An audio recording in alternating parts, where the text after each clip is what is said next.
Hey, good afternoon, everyone. It's a Sunday afternoon, and I think it's about 3 o'clock in the afternoon. And anyways, just wanted to give everybody an update. It's been about a week since my last video. I had a very productive week this week. On Wednesday afternoon, Debbie Lynn and I went to the Electrolysis place, and we got another hour treatment each. And so it kind of focused on my mustache area and around the bottom of my lip, and maybe down like there and there. And I'll tell you, folks, I had Asper cream, and I took some Advil liquid gels at noon, a couple hours before the appointment, and it helped a little bit. It helped a little bit, but it was still very painful. You know, you can feel it and with the thing that she had, I don't know if you people know what electrolysis is, but there's a little tiny thin needle that she puts down in the hair follicle and zaps the root of the hair, and it kills it. And then with tweezers she pulls it out. So I mean, this woman is fast. I think she does probably at least 30 whiskers a minute. So I mean, I don't know, like in the course of an hour she's got to do at least 1,000. And I'll tell you what, you can shave in a couple of minutes, but there must be thousands and thousands of whiskers on your face, and mine are all white, and most of them. And if you have a white beard, you need electrolysis, because that laser stuff don't work unless you have dark black hair or something. I don't know. But anyways, a lot of men get this done. We were talking to her, and she says a lot of men don't like hair on their face. They don't like hair in their armpits. They don't like hair on their back or their chest. And I mean, this woman, she does a lot of areas. She said that, but below the waistline, she don't do down there. But that's okay. I'm not interested in that either. But anyway, she's really good at it, and she, I guess she used to work as a nurse in an operating room. So, she's very efficient and quick, and she knows what she's doing. And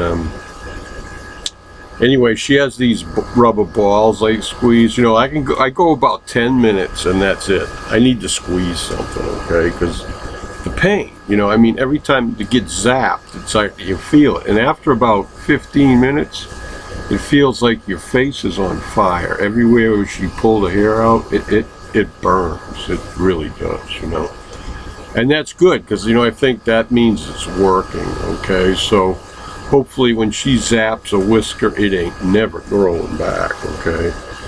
So I did notice, like, over these last 2 treatments, when I do shave, most of the hair doesn't come back up here and where she did, okay? So yeah. So it's going to take a lot of visits, $60 a pop, and so I'm just budgeting in like maybe twice a month I'll go there, and it may cost $1,000 over the course of 6 months. I don't know, but you know what? To not have to shave again, or maybe just shave once a week, whatever.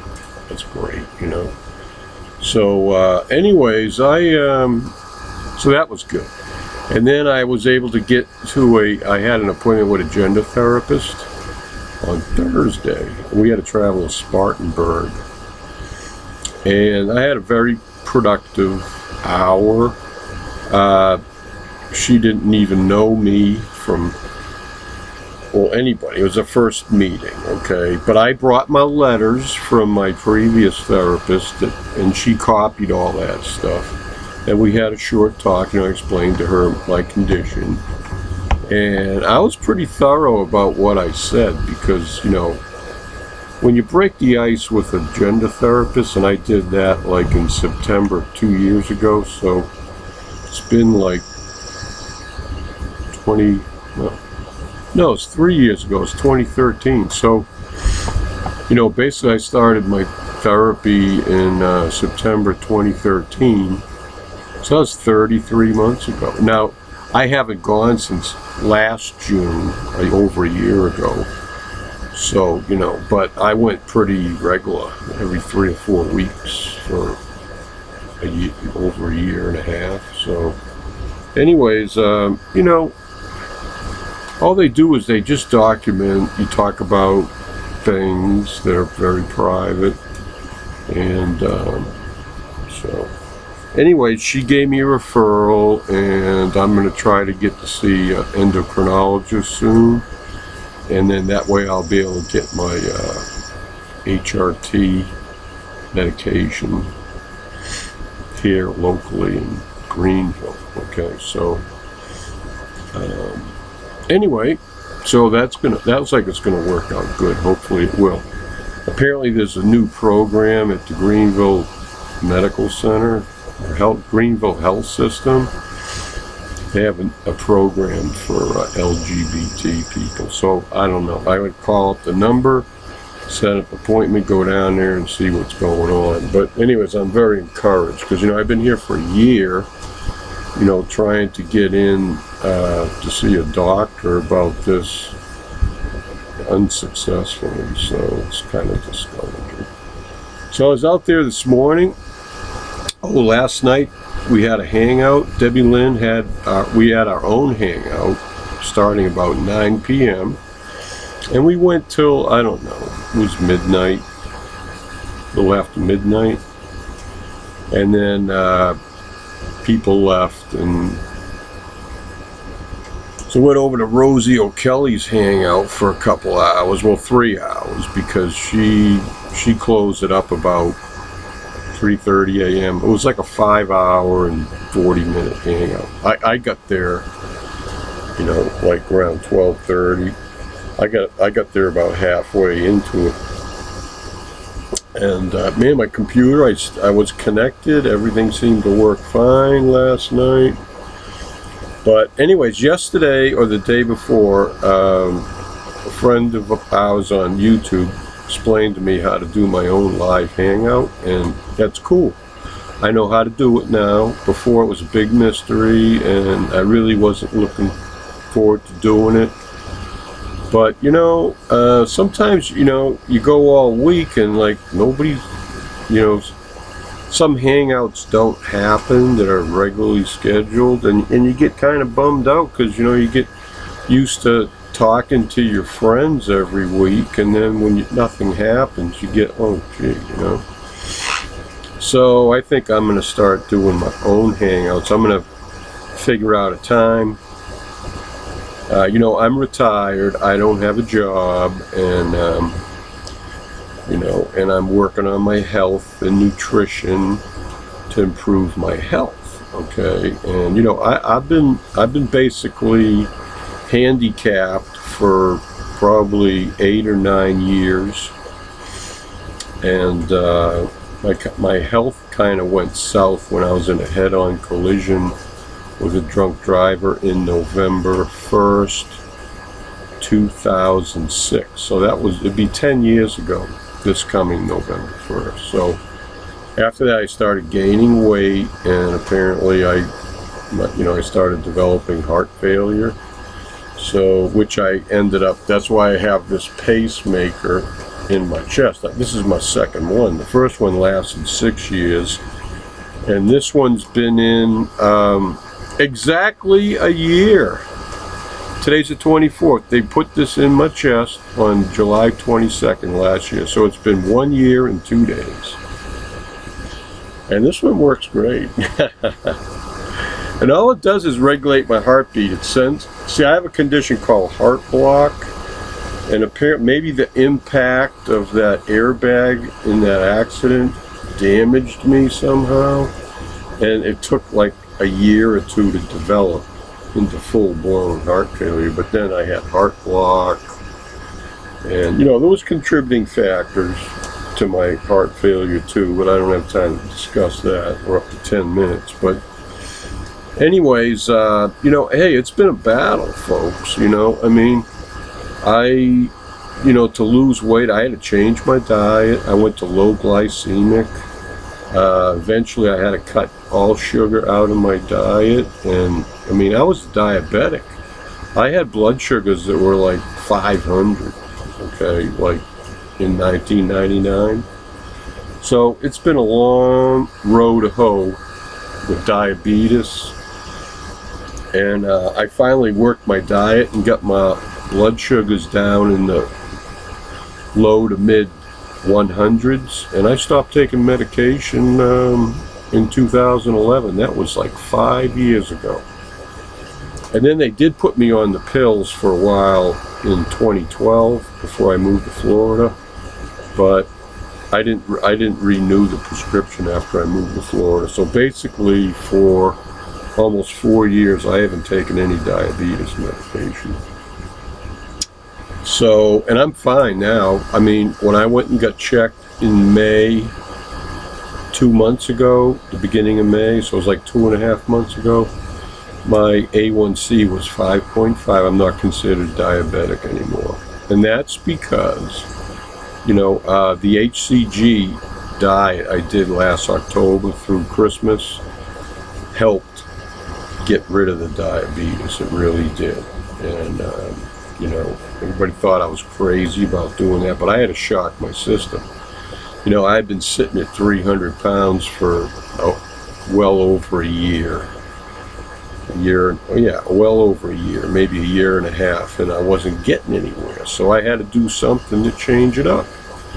And now, you know, I haven't taken HCG in probably 3 or 4 months, but I measure and keep track of how much protein I eat every day, how much fat, and then carbs. So I'm trying to stay on like maybe about a 1,500 to 2,000 calorie a day diet. And with my exercise outside in the back every 2 days, so it's like 7 times every 2 weeks. So every 2 days I go out there for an hour at least and work out. And I work out, I'm sweating profusely, all beaded up on my chest, my back, my butt's wet, everything. Because I really work it. You know, I mean, it's only 3.717 pounds, that brick. But when you're doing 50 and 60, 70, 80 reps, and then you switch to the other hand, and you just keep going for 90 minutes, you're just moving. You know, you're doing all these different exercises. You know, after about 10 minutes, you get into an equilibrium, and you start sweating.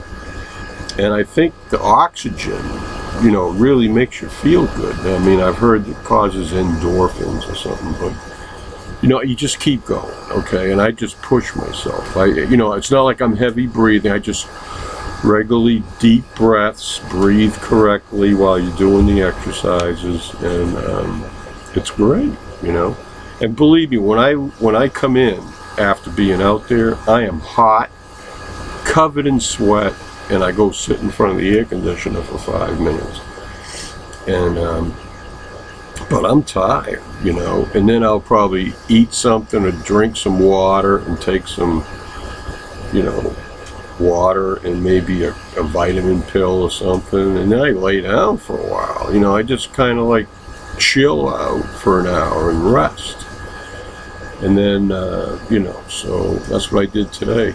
And last night I didn't get to bed till 4 o'clock, and I was up at 8 o'clock this morning, and I got on my suit, my bathing suit, and went out on the deck, oiled up, and started working that brick. And I was out there for 90 minutes working, exercising straight for 90 minutes. I did 4 full sets, all my exercises, and then I did 5, a 5th set for, I think, two of the exercises. And then I said, oh, that's enough. You know, the sun was up. So I came in, it was, I went out there about 8:30, and I came back in about 5 minutes to 10. So I was out there like an hour, in 25 minutes. 85. Is that right? I went out there before 8:30. It was like 8:20 or something. I don't know. But anyways, you know, I mean, hey, I just push myself to the limit, you know, and every time I do an exercise, I go until my arm can't do another one, almost. Then I switch to the other side. And so this arm gets a minute or two rest while I'm exercising this arm. Okay, and then I switch off and do a different exercise, you know, like this one's the hardest. When you're holding that brick and you're sitting up straight and you just go straight out like this and hold it for 3 seconds, yeah, hey, you can do 10 of them real easy. But when you get up to the 20th time, and I did 4 sets of 25, which is the highest I've been able to do. Your arm feels it. You feel it up here in the shoulders, in your socket. I don't know what they call it, your shoulder socket. But see, as you can see, I mean, I do have hanging flab, but I have muscle tone too, see? I'm building up my triceps, that's back here, doing this, doing my biceps, I'm doing this, and then I do the military press. So, you know, it's 4 different exercises, and they're working your arm a different way each time. And I do that, you know, this right arm first, then the left arm. I go back and forth. So I did 4 sets of each one of those exercises. So that's like 16 sets of reps. Plus I did 2 more. So I did like 18 sets on each arm. Right? Yeah, 4 times 4 is 16, plus 4, no, it's like 20 sets. So, you know, so basically I've been going up with the reps. My warm-up set is like maybe 50 or 60 reps, and then the second set I did like 70, and I actually got up my third set, I think I did 80 reps. That's doing this 80 times without stopping, both arms. So yeah, hey, you know, I'm working it, you know, I'm working it. And, you know, and every day you can go a little bit further. You do like 1, 2, or 3 more reps, you can do it. And sometimes I'll do the same number for a whole week, and then, you know, and then maybe up it, you know, or maybe stay at the same amount for 2 weeks, and then I'll try to go a little higher, add 5 or 10 reps. You know, so, you know, hey, and you know, I'm eating good, I'm nutritionally, I'm building muscle, I'm eating, you know, good sources of protein, and good healthy fats like olive oil, sunflower oil, all organic, and I also have flaxseed oil and hemp oil. So I'm getting a lot of nutrition, and then I got all these other things I'm adding to my food, and rice, and, you know, I do eat meat. I have been eating chicken and beef and whatever Debbie Lynn puts in the crock pot, you know, but anyways, you know, I feel really good, and yeah, hey, you know, I'm a senior citizen, I'm over 60, but I feel better than I have in 20 years. I think 20 years ago, when I was in my middle 40s, I didn't feel this good, you know. And back then, I don't know, 20 years ago, my kids were like, what, 10? I was pushing 425 back then. I was heavy. So basically, I'm probably like 150 pounds or more lighter than I was, you know, 20 years ago. So anyways, well, here comes Debbie Lynn in the car, so I'm going to let you go. So see ya. I'll be doing a live hangout soon, so keep your eyes open on my channel, alright? Love everybody. Bye.